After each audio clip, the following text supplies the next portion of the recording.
자, 오늘 하나님의 말씀을 함께 보도록 하겠습니다. 신약성경 사도행전 7장 54절부터 60절까지의 말씀입니다. 그들이 이 말을 듣고 마음에 찔려 그를 향하여 이를 갈거늘 스데반이 성령 충만하여 하늘을 우러러 주목하여 하나님의 영광과 및 예수께서 하나님 우편에 서신 것을 보고 말하되 보라 하늘이 열리고 인자가 하나님 우편에 서신 것을 보노라 한데 그들이 큰 소리를 지르며 귀를 막고 일제히 그에게 달려들어 성 밖으로 내치고 돌로 칠세 직인들이 옷을 벗어 사울이라 하는 청년의 발 앞에 두니라. 그들이 돌로 스데반을 치니 스데반이 부르짖어 이르되 주 예수여 내 영혼을 받으시옵소서 하고 무릎을 꿇고 크게 불러 이르되 주여 이 죄를 그들에게 돌리지 마옵소서 이 말을 하고 자니라. 아멘. 자, 오늘 설교의 제목을 따라하겠습니다. 시작. 순교자의 피는 무엇을 말하는가? 저는 오늘 본문을 통해서 순교자의 피는 무엇을 말하는가 라는 제목으로 함께 말씀을 나누겠습니다. 우리가 성경을 읽다 보면요, 어느덧 내가 의지했던 것은 아닌데 내 심장을 뛰게 하는 그러한 부분들을 우리는 간혹 발견하게 됩니다.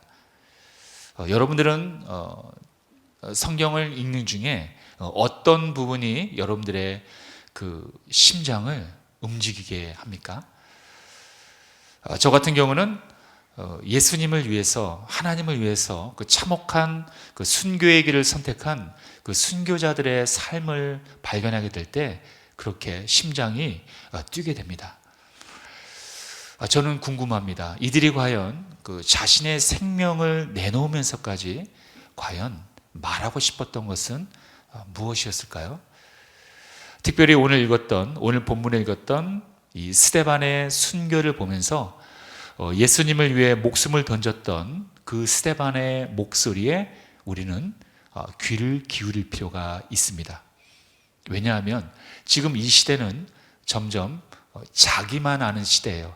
자기의 유익만을 위해 살아가는 이 시대입니다. 우리는 이러한 시대를 살아갈 때 스데반의 순교를 우리가 바라보면서 진정한 희생을 배워야 한다는 것입니다.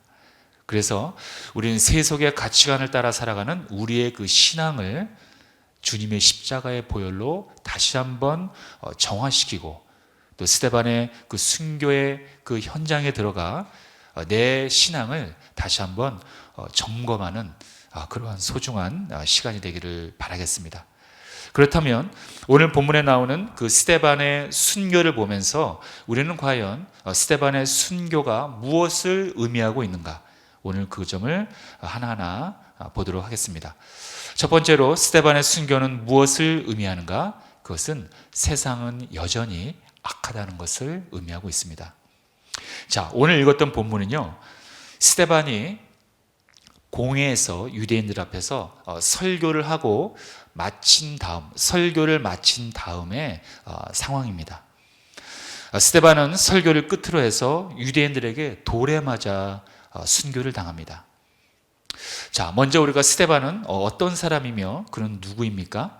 사도행전에 보니까 이 예수님의 12 제자들이 봉사자들을 뽑습니다. 그런데 그 봉사자들을 그 7명을 선출하게 되는데 그 7명 봉사자들을 선출하는 기준이 있었습니다.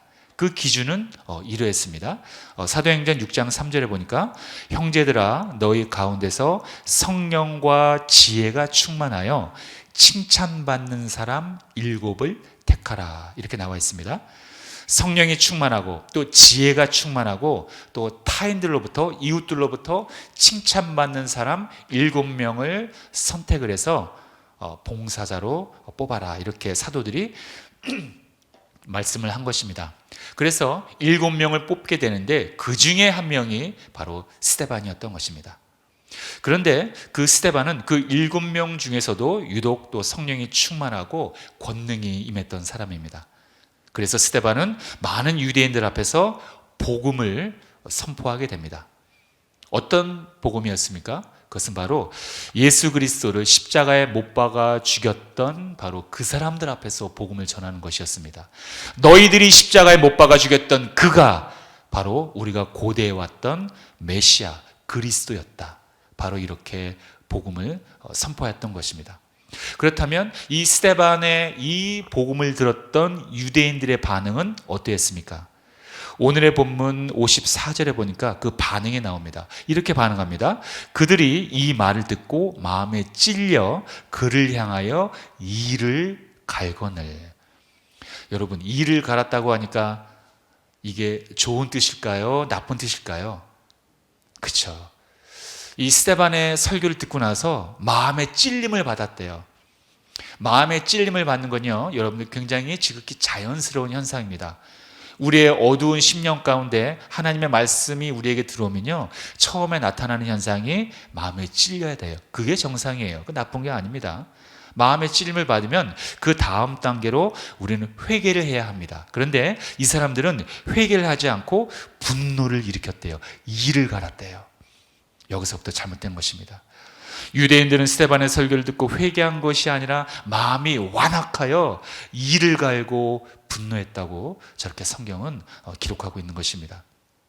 그리고 자기네들이 예수님을 죽였던 그 죄명과 똑같이 신성 모독죄를 이 스데반에게 적용을 시켜서 율법에 따라 돌로 쳐서 사람을 잔인하게 죽였던 것입니다. 이것이 지금 이 세상의 실태입니다. 사람들의 부패한 마음은요, 복음을 우리가 전했을 때 마음의 찔림을 받으면 그것이 곧 회개로 들어가야 되는데 마음의 찔림을 받고 화를 내는 거예요. 내가 왜 죄인이냐는 거예요. 나는 도덕적이고 윤리적인 사람인데 내가 왜 죄인이냐고 세상 사람들을 말하는 것입니다. 그래서 세상은 우리를 싫어합니다. 여러분, 세상이 만약에 여러분들을 좋아한다면 그것은 잘못된 것입니다. 세상이 우리를 싫어해야 그게 정상이에요. 왜냐하면 하나님이 우리를 선택하셨기 때문에 만약에 세상이 우리를 좋아한다면 세상이 우리를 선택한 것입니다. 우리는 세상의 자녀들이 아니라 하나님의 자녀들이라는 거예요. 그러므로 세상이 우리를 싫어해야 그것이 원래 정상이라는 것입니다. 바로 이것을 예수님께서는 요한복음에서 말씀하셨습니다. 요한복음 15장 19절에 보니까 바로 이렇게 말씀하셨어요. 자, 시작. 너희가 세상에 속하였으면 세상이 자기의 것을 사랑할 것이나 너희는 세상에 속한 자가 아니요 도리어 내가 너희를 세상에서 택하였기 때문에 세상이 너희를 미워하느니라. 사람들이 마음이 죄로 물들어 복음을 들으면 싫어할 수밖에 없는 것입니다. 그래서 당시 이스라엘은 성령이 임했고 또 초대교회가 탄생하는 그런 놀라운 영적인 일들이 생겨났음에도 불구하고 현실은 참혹했어요. 오순절날 성령이 임하고 이 스데반을 비롯한 많은 사람들이 성령의 충만함으로 말미암아 예수 그리스도의 부활을 증거했는데 실제적으로 현실은 이 나라는 이 사회는 점점 더 그리스도인들을 핍박하는 그러한 참혹한 현상이 일어났던 것입니다. 여러분 아셔야 할 것이 있습니다. 내가 성령 충만하고 내가 은혜를 받았다고 해서 이 세상도 이 환경도 똑같이 좋아지는 것은 아니라는 거예요. 왜냐하면 이 세상은 여전히 거짓의 아비인 원수마귀가 끊임없이 계속 이 세상을 지배하고 있기 때문입니다.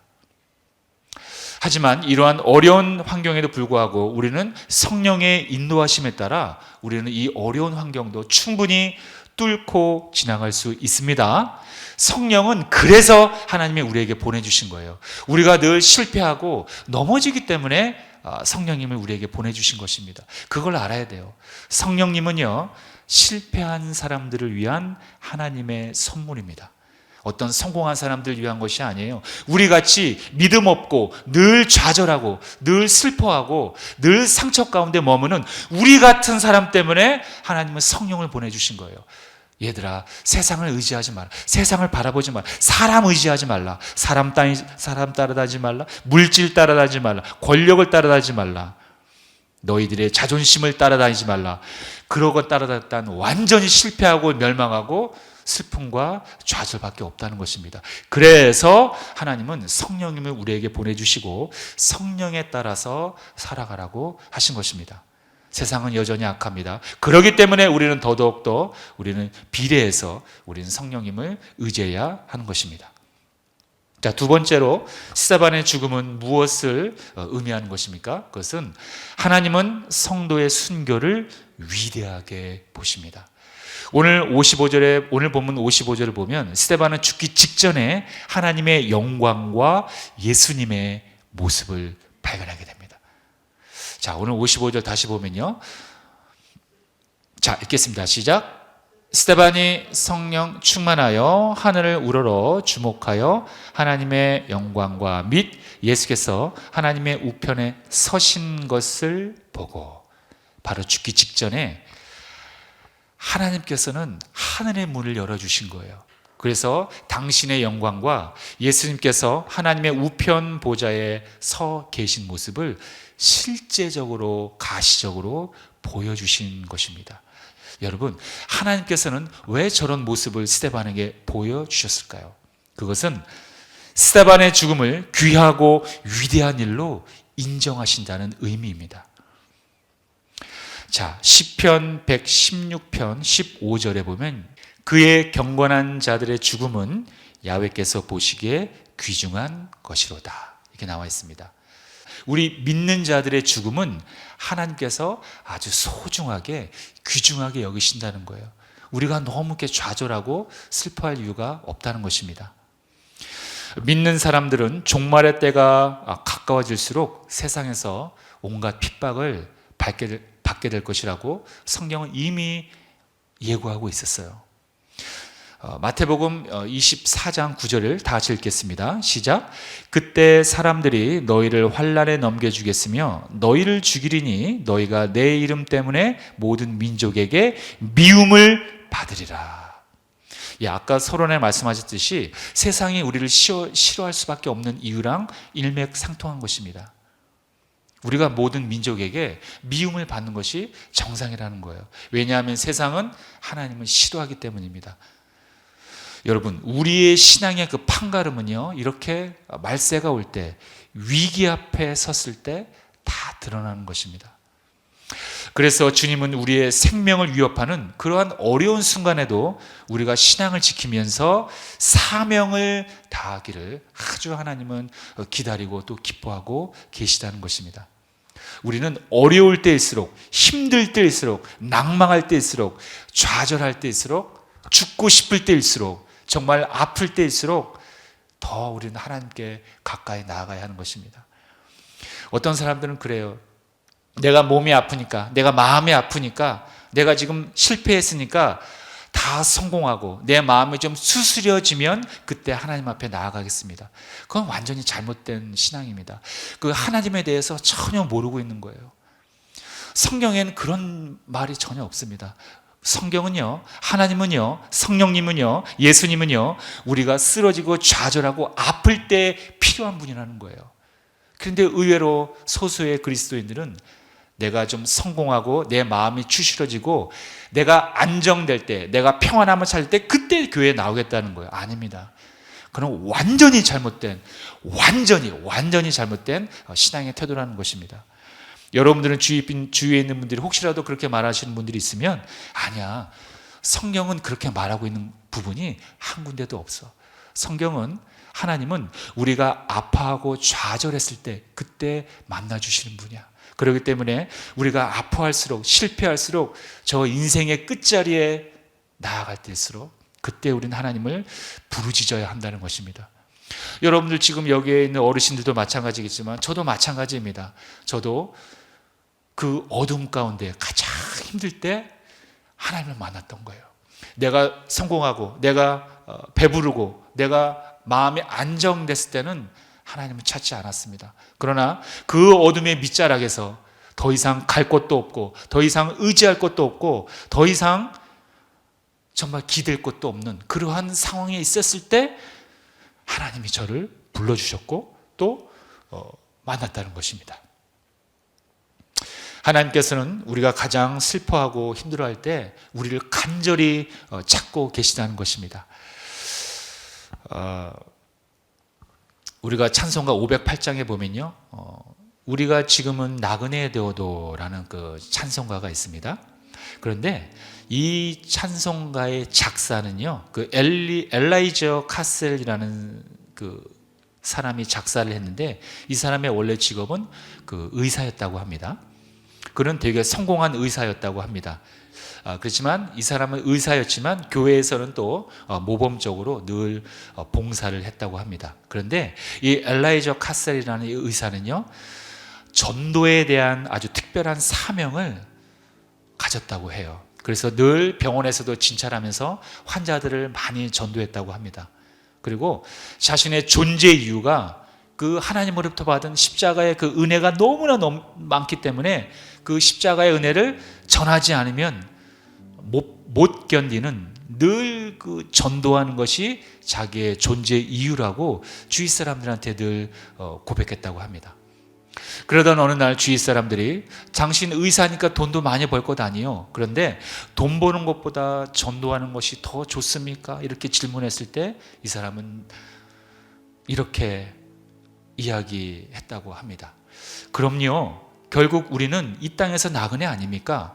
나그네 인생에서 영혼 구원보다 더 가치 있고 고귀한 일이 어디 있겠습니까? 전도는 천사도 흠모하는 일입니다. 이렇게 사람들 앞에서 고백했다고 합니다. 그런데 마침 옆에 있던 이 사람의 아내가 천사도 흠모하는 일? 아니, 전도하는 게 천사도 흠모하는 일이라니, 이 말을 듣고 감동을 얻었다고 해요. 그래서 집에 돌아와서 남편한테 당신이 했던 얘기를 한번 시로 써보라고, 그리고 내가 그 시에다가 곡을 만들어 보겠다고 했습니다. 그래서 이 부부의 고백으로 탄생한 찬송가가 우리가 자주 부르는 우리가 지금은 나그네 되어도라는 찬송가입니다. 결국 이 부부는요, 나이가 60세를 넘기면서 의사를 그만둡니다. 의사를 그만두고 목사님이 됩니다. 목회를 하게 됩니다. 그리고 이 부부는 자신의 첫 사역지인 그 미국의 콜로라도 주에 있는 덴버라는 시에 아주 작은 그 침례교회의 발령을 받게 됩니다. 그리고 그 침례교회에서 그 취임 예배를 드리는데 이 부부는 취임사 대신에 자신들이 만들었던 이 찬송가를 불렀다고 합니다. 우리도 이 찬송가를 참 자주 부릅니다. 우리가 지금은 나그네 되어도 화려한 천국에 머자나 가리니 이 세상 있을 때 주 예수 위하여 끝까지 힘써 일하세. 주 내게 부탁하신 일 천사도 흠모하겠네. 화목해 하라신 구주의 말씀을 온 세상 널리 알리세. 자, 우리 오래간만에 한번 이 찬송가 한번 함께 불러보도록 하겠습니다. 우리가 지금은 나그네 되어도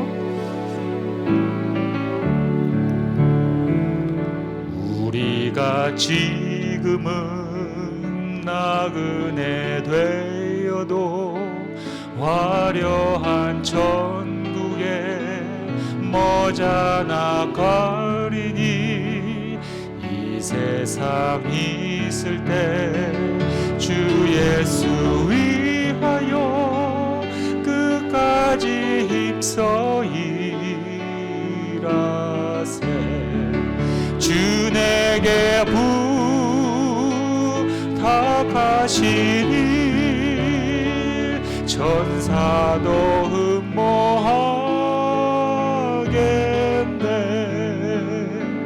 화목해 하라시 구주의 말씀을 온 세상 널리 전하세.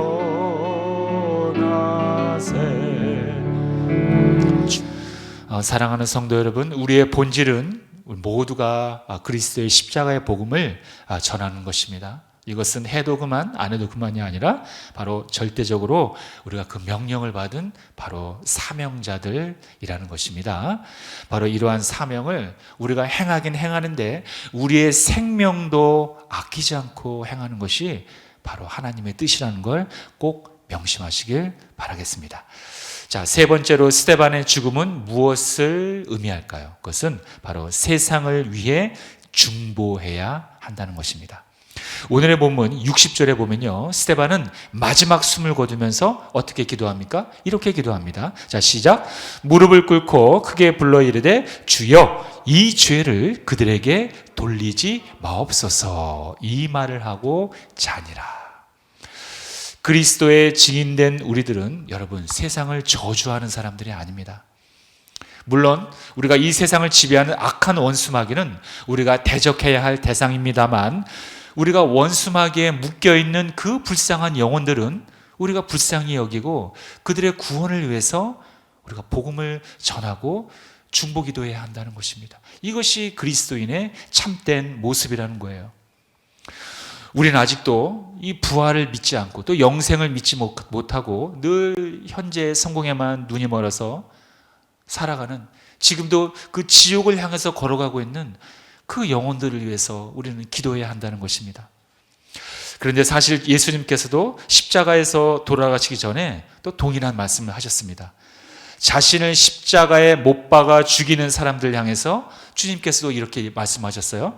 이에 예수께서 이르시되 아버지 저들을 사하여 주옵소서. 자기들이 하는 것을 알지 못함이니이다. 바로 예수님께서도 자신들을 십자가에 못 박아 죽이는 그 유대인들, 대제사장들, 로마의 군인들, 더 나아가서는 바로 저와 여러분들에게 저렇게 말씀하시는 거예요. 십자가에 못 박은 바로 저와 여러분들에게 예수님께서는 우리를 용서하여 주옵소서. 자기들이 하는 것을 알지 못함이다. 이렇게 고백했던 것입니다. 그런데 바로 이러한 예수님의 심정을 스데반도 알았다는 거예요. 스데반도 주님처럼 원수를 용서하는 그런 예수님의 심장을 가졌던 사람입니다. 바로 이런 예수의 심장을 갖고 역사상 첫 순교의 열매를 맺었던 사람이 바로 스데반이었던 것입니다. 자, 그렇다면 여러분들은 어떻습니까? 우리를 핍박하는 사람들을 우리는 불쌍히 여겨야 합니다.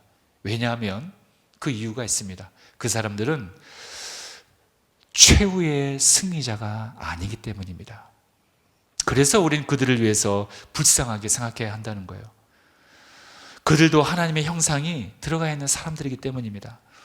결국에는 최후의 승리자는 우리이기 때문에 우리가 지는 것이 아니라는 거예요. 스데반은 그걸 알았기에 마지막 죽는 순간에도 자신에게 돌을 던져서 자신을 죽이는 사람들 향해서 저들을 용서해달라고 중보했던 것입니다. 오늘 이 시간 이 순교자의 그 피는, 바로 스데반에 흘렸던 그 순교자의 피는 저와 여러분들에게 지금 무엇을 호소하고 있습니까? 그것은 첫 번째로 세상은 여전히 핍박과 유혹으로 우리 성도의 길을 죽음으로 몰고 가고 있다는 사실을 우리가 깨달아야 한다는 것입니다.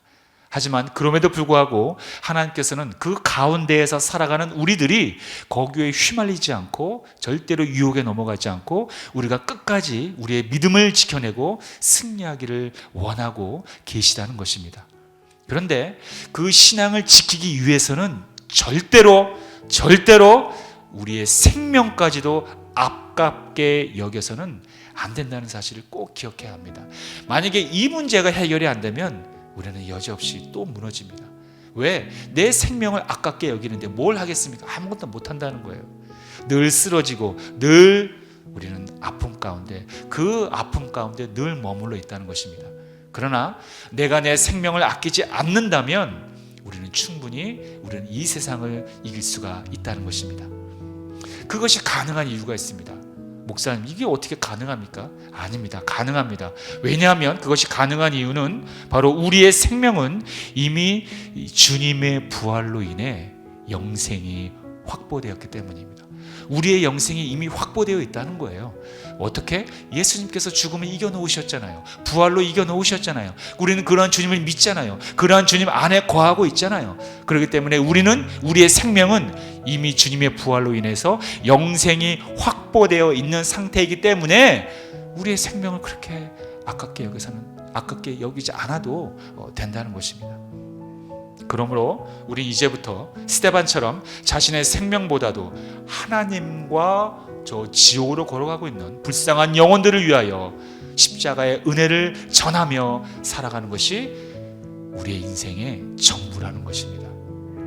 우리는 이런 꿈도 있고 저런 꿈도 있고 이런 일도 하고 저런 일도 많이 합니다. 그러나 결국에는 주님 앞에 서는 걸로 다 귀결됩니다. 거기 안에서 다 만나게 된다는 거예요. 그렇다면 여러분들의 인생의 목적을 어디에 두면서 사시기를 원하실 것입니까? 우리는 바로 하나님 앞에 섰을 때, 우리의 최종 종착점인 하나님 앞에 섰을 때 우리는 어떻게 하나님으로부터 어떠한 말씀을 들어야 하는가를 준비하며 사는 것이 정말 똑똑한 사람들이라는 거예요. 우리는 스데반처럼 우리는 하나님과 영혼을 사랑하며 마지막 그날을 위해서 끝없이 달려가는 그러한 여러분들 되시길 바라겠습니다. 그래서 예수님으로부터 그 생명의 면류관을 차지하시는 그러한 여러분들 되시길 주님의 이름으로 축복합니다. 네, 기도하겠습니다. 오늘 스데반의 죽음을 바라보며 우리가 무엇을 깨달아야 합니까? 그것은 첫 번째로 세상은 여전히 악합니다. 그러나 우리의 순교를 하나님께서는 귀하게 여기심을 우리는 깨달았습니다. 그리고 우리는 끝없이 우리의 가정과 이 나라를 위해서, 이웃을 위해서 우리는 중보하고 저들을 오히려 불쌍히 여기는 마음을 가져야 한다는 걸 알았습니다. 왜냐하면 저들은 최후의 승리자가 되지 못하기 때문입니다. 그러므로 저들을 하나님의 마음을 품고 우리는 바라봐야 합니다. 하나님의 시선으로 세상을 바라봐야 합니다. 아프고 쓰러지고 낭망하고 좌절된 그러한 인간들 때문에 예수님은 이 땅에 오셨습니다. 그 예수님 안으로 들어가 주님과 똑같은 시선으로 우리가 이웃을 바라보며 저들을 지옥에서 천국으로 이끌어내는 그러한 삶을 살게 하여 주시옵소서. 예수님의 이름으로 기도하옵나이다. 아멘. 다시 한번